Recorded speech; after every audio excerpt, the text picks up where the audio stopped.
Okay, hello, and welcome to my middle school presentation. Just a little backstory. I think I'm going to move myself. Let's see, I'm going to make myself small, and I'm going to move myself over here. Okay. Yes, welcome to my middle school presentation about SpongeBob. A little background. We have a friend visiting from Vermont, and they had this idea. I think they said that they saw it on like TikTok, to do a PowerPoint party where all of us made a PowerPoint, and gave it to another person in the group to present. So I will say my friend from Vermont absolutely crushed it presenting my PowerPoint, or technically Google Slides, I guess. And so I don't know if I'm going to do it justice the way that they did, but I was really proud of my PowerPoint, okay? So I wanted to share it.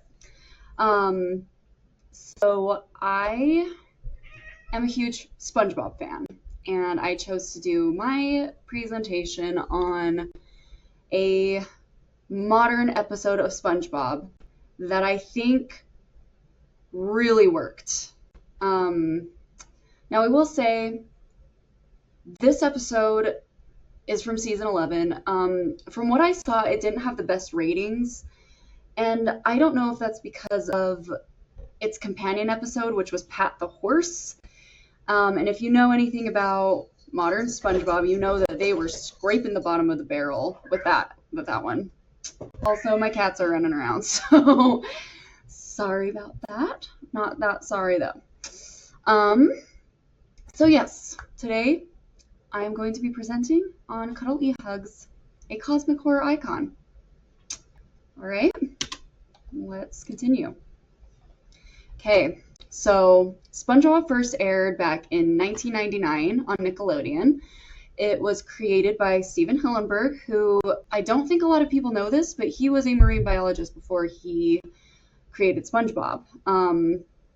And so you'll see in like the earlier episodes, like a lot of the like incidental fish characters are based on like real species of fish. That's not as much of a thing in modern SpongeBob, which, whatever. Like, it's not like anybody really knew. But yeah, that's a kind of a fun fact about Steven Hillenburg. He was a marine biologist, and yeah, like I said, I'm a huge SpongeBob fan. I grew up watching SpongeBob. My mom specifically asked that I shout her out because she did spend hours and hours watching SpongeBob on the couch with me. So, and then, I also feel like I should shout out my best friend from growing up, Allison. We watched so much SpongeBob together, and she's the reason that I got into it in the first place. So as you can see, SpongeBob's design has changed quite a bit throughout the years, all the way up to the Patrick Star Show, which, we could talk about. That's a whole other conversation, though. Okay, so a little bit of history about SpongeBob. Goodness gracious, they're going crazy. But before we get into like the meat and potatoes of this, we do unfortunately need to talk a bit about HP Lovecraft. I don't feel like I can talk too much about him without acknowledging that he was a raging racist and supporter of eugenics. He did soften his views a bit over time, but from what I understand, he never fully recounted his racism. So, acknowledging that, let's talk a bit about him. He was born in Rhode Island in 1890. His dad died at a young age, so him and his mother ended up moving in with his grandparents and aunties. His grandfather really took him in, treated him like a father figure, or was a father figure for HP Lovecraft, and told him stories. And Lovecraft was very inspired by his grandfather's stories. He also grew up with an interest in astronomy and chemistry, but didn't end up formally pursuing these studies as he hated the math involved, which, such a mood.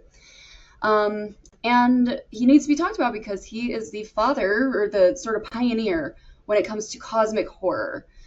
He is the creator of the Cthulhu mythos, which we are going to talk a bit more about.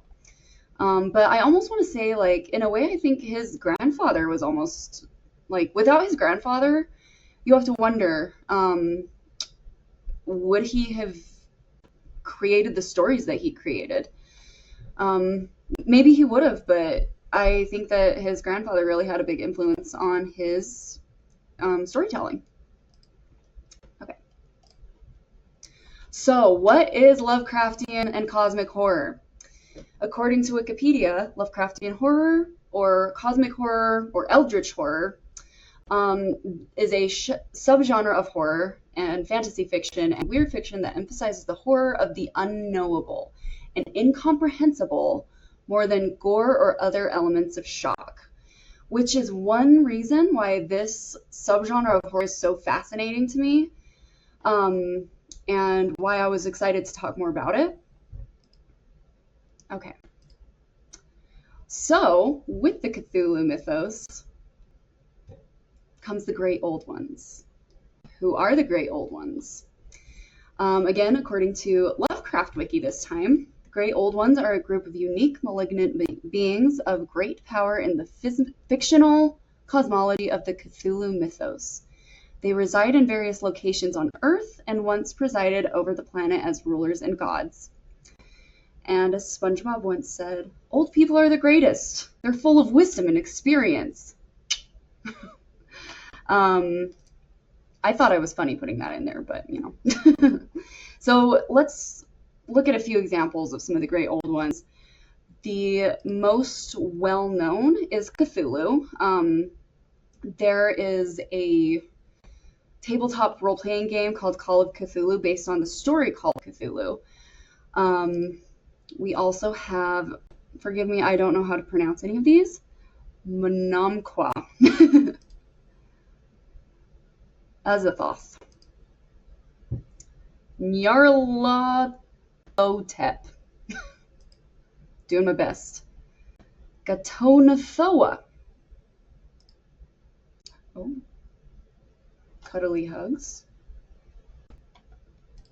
And I will say, before I get into this, one of the interesting things about the Cthulhu mythos is that Lovecraft started it, but other storytellers and authors have sort of expanded on the lore over time. So, who's to say that Cuddle E hugs isn't one of the Great Old Ones? Okay, and going back to Spongebob, as you can see, and as anyone who is a fan of Spongebob knows, there is a lot of different types of horror featured in Spongebob episodes. We've got different types of horrors, including psychological horror, procrastination, one-course meal, Squid's Day Off, Squeaky Boots. We've got monster and animal horror. And I should have included Frankendoodle in this. I failed to do that. But who could forget Wormy? The big clam that ate Mr. Krabs' $1 million in clams, the Alaskan bullworm from Sandy, SpongeBob and the Worm, body horror.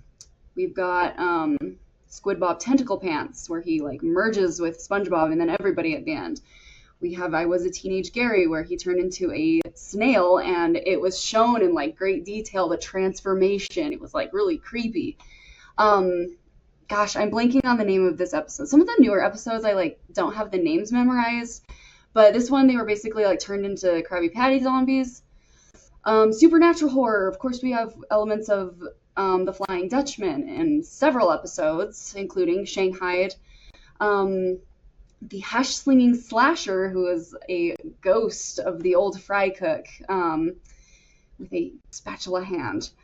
And then again, gosh, blanking on the episode, but the alien jellyfish that sort of possessed the people of Bikini Bottom. Existential horror, we have SB-129, when Squidward found himself in that sort of plane of that liminal space where he was all alone. We have Spongehenge. We have Doing Time. Mrs. Puff has a lot of existential and psychological horror, as well as crime episodes. Yeah, for Slash and Crime, we also have the Nasty Patty, where Mr. Krabs and SpongeBob thought that they killed the health inspector and literally attempted to bury his body and hide him from the cops. We also have the Tattletale Strangler, who tried to strangle SpongeBob for reporting him to the police for littering.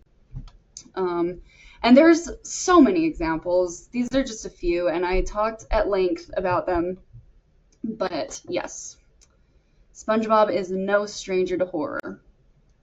And I will say as well, with SB129, there are definitely elements of cosmic horror with that, I would say. Okay, let's see. Okay, and another thing SpongeBob is no stranger to referencing is literature. Now, I want to give credit where credit is due. I did look through this list on sparknotes.com to get most of these. I added the last one from just my own memory, but yeah, there are plenty of literary references in SpongeBob, including Squeaky Boots. This is a parody of The Telltale Heart by Edgar Allan Poe. Clams, this was my favorite episode growing up. I just thought Mr. Krabs and his $1 million was so stupid and ridiculous. He nails a sandwich to the mast, which is a reference to Moby Dick, where a gold doubloon is nailed to the mast as a reward. We also have the magic conch shell, which is a reference to the conch shell used in Lord of the Flies.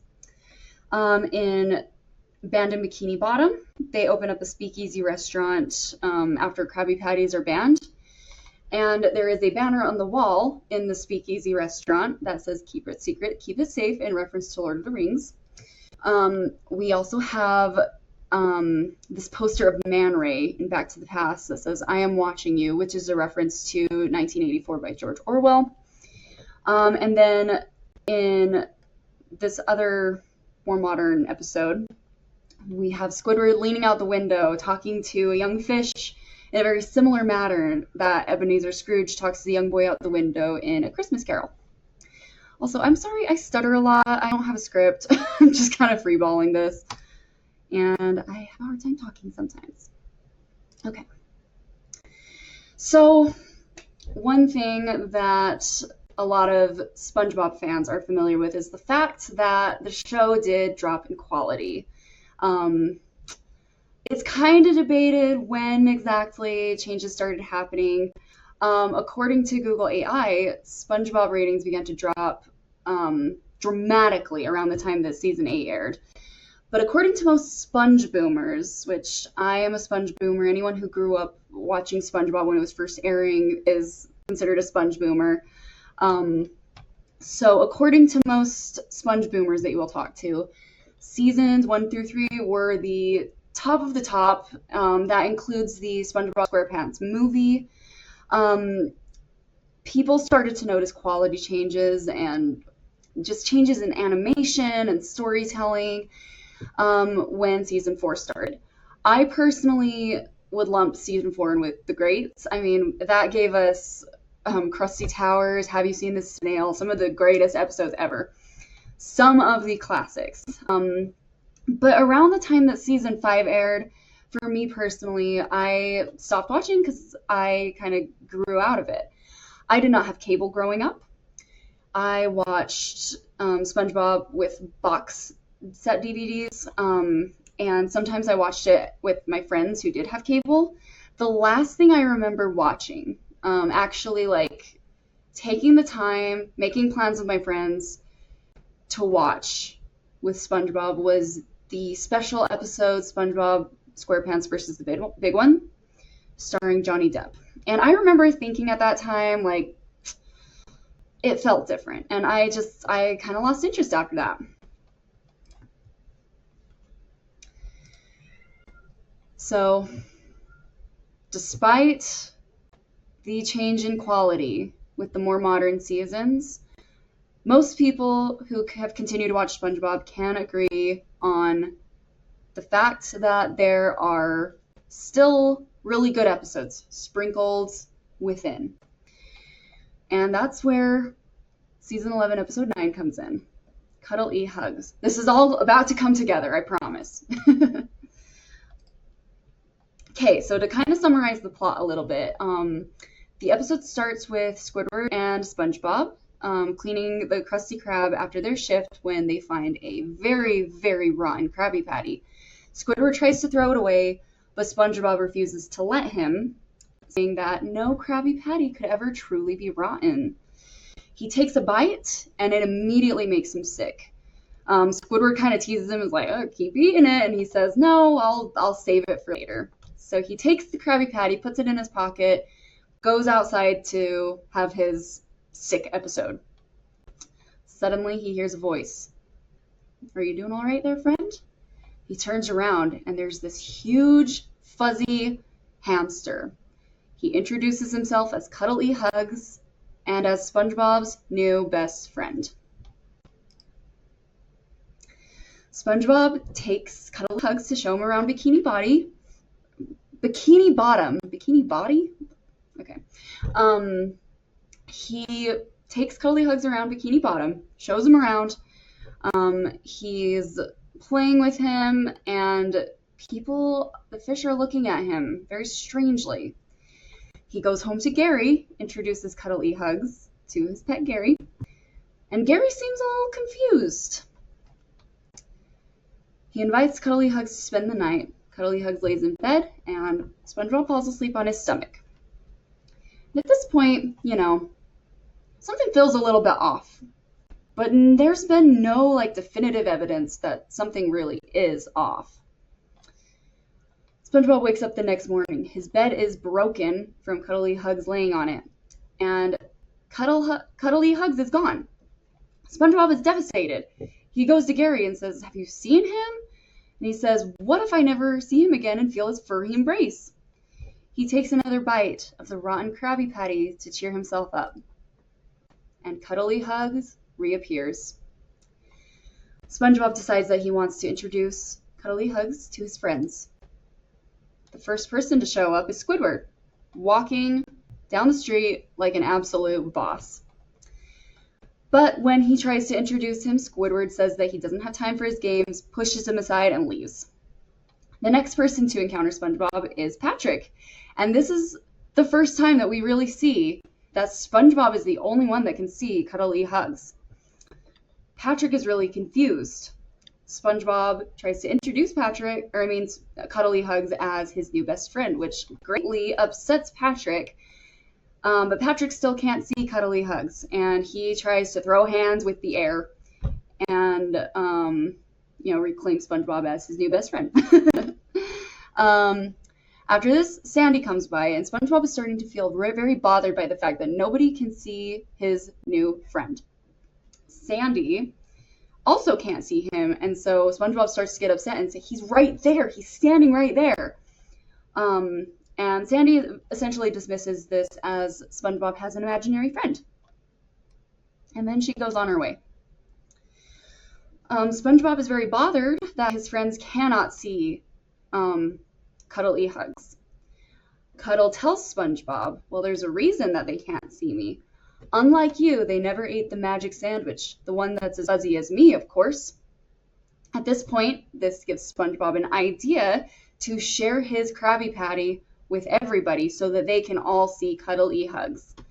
Cuddle E Hugs very enthusiastically encourages this, and then this happens. This right here. This is when the mask slips.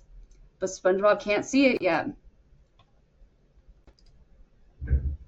He starts to give away pieces of the rotten Krabby Patty for free. Of course, being unable to resist free food, the customers of the Krusty Krab accept, and everybody takes a bite of the rotten patty. Do you see him, Patrick? Do you see Cuddle E Hugs? Patrick sees him and is amazed at his fuzziness. Everybody starts to see Cuddle E hugs, and they are just absolutely blown away by this beautiful, fuzzy, soft, adorable hamster. And then the mask slips again. He says, "Yes, make them all see me, Spongebob." He invites everybody to come and snuggle in his fur and give him a hug. Everybody loves him. And then he eats one of the customers. He starts to just eat them. He starts to pop them in his mouth. SpongeBob runs up to him and says, "No, Cuddle E hugs, no!" And then he leans down and looks at SpongeBob and says, "Yes, SpongeBob SquarePants, yes." After that, he eats SpongeBob. Now, at some point during this fiasco, Squidward does walk into the Krusty Krab for his shift, but then he sees this. All of the residents just like in a pile, freaking out, chewing on the tables, and he just goes home. So after SpongeBob is eaten, he and everybody else wakes up in this pile on the floor. He asks, "What happened?" Patrick says, "Your friend ate me. Not cool." Everybody's mad at him and they leave. At this point, it's feeding time for the kitties. At this point, SpongeBob eats another piece of the patty so that he can confront Cuddle E hugs. He asks him why he ate everybody. Cuddle E hugs tells SpongeBob, "Well, did you ever wonder what the E in my name stands for? It stands for eat. I'm always hungry." So SpongeBob says, "Why didn't you say so? Have the last piece of my rotten patty. Or my aged patty," he said. Cuddle E hugs seems very upset, like he doesn't want to eat this, but SpongeBob throws it in his mouth before he can protest. He starts screaming, "No, no, no!" And then, in a very odd twist, he wakes up as a hamster, a real hamster, in a room filled with SpongeBob merch. And he says, "Oh, pellets." And then the episode ends. So it's a weird one. It's a very weird episode. And I've seen a few theories for it, including that this is like a sort of allegory about drugs, and like good trips versus bad trips. Well, I actually really do like that theory. I really lean more towards the cosmic horror element of it, and the idea that Cuddle E hugs is this like entity, possibly one of the great old ones, who has this like ulterior motive. And the reason that I lean more towards that is because everybody who saw Cuddle E hugs had a shared hallucination. All of them remembered being eaten by him. There's also a theory, that it has to do with cult mentality. I've seen people say that maybe it's representative of mental illness. I don't want to speak too much on that, as I don't, I'm not super educated on different mental illnesses. My friend who presented this interpreted it in a way that I had never thought of it, which includes, certain, do I even need to say it? Certain preferences, if you will. And I kind of like that interpretation too. I thought that was fun. So at the end of the day, after the episode is over, we're still left with so many questions.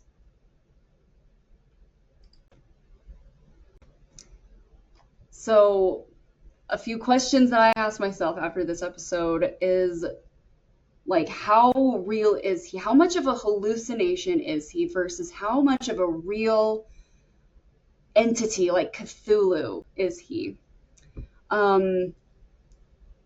Where did he come from? Where did he go? What was that room that he was in? Why did he become a real hamster at the end? Why is he in a room filled with SpongeBob merch? And if he's in a room filled with SpongeBob merch, who's to say that SpongeBob and Bikini Bottom is not the cosmic horror element in this real life hamster story? What could Cuddle E Hugs have accomplished if given more time? If there was more Rotten Patty, if he had more time to influence the residents of Bikini Bottom other than just SpongeBob? What could he have accomplished? What kind of destruction? What was his goal? And it seemed when he ate that piece of the patty, he knew exactly where he was going to go, to this cage in this room filled with SpongeBob merch. He didn't want to be there. So what was this place? Is this like a different realm than Bikini Bottom? How does he switch between realms? How did he... See, I'm like expanding on questions as I'm talking. I feel like there's so many things to wonder. Are they of the same world? Is he able to switch between realms intentionally? Is the only way that he can get through to SpongeBob's realm is by someone eating a rotten Krabby Patty? So, at the end of the day, this really rings to me as cosmic horror, because we are left not understanding what just happened, how powerful this creature is, why he did what he did. I mean, we know that he's hungry, but the residents of Bikini Bottom are still here. So, again, I ask, what could he have done if he had more time?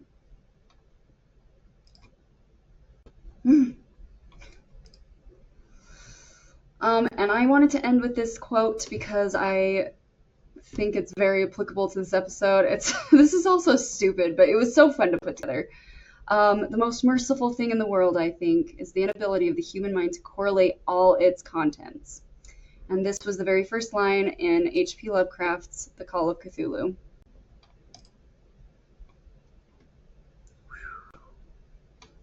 So again, this episode didn't get great ratings. I really think that it did an excellent job of creating this like unease and this just general feeling of like something's wrong, and then like a slow burn to get to the end where he eats all of them, and then when SpongeBob feeds him the rotten patty. For an 11-minute SpongeBob episode, I think it did an excellent job. And it's kind of a shame that it doesn't have better ratings and that other people didn't enjoy it. I have seen a lot of good things about this episode, but I've also seen in general that the ratings weren't very good. So, and that is the end of my presentation. If you sat through this entire thing, I am very impressed. I really just wanted to film it and post it as part of the project and just for fun, and figured, I would share it and just, again, as part of the project. So thank you for watching. I'm always happy to spend some time analyzing SpongeBob and other story related things that I enjoy. So, all right, I probably will never do this again.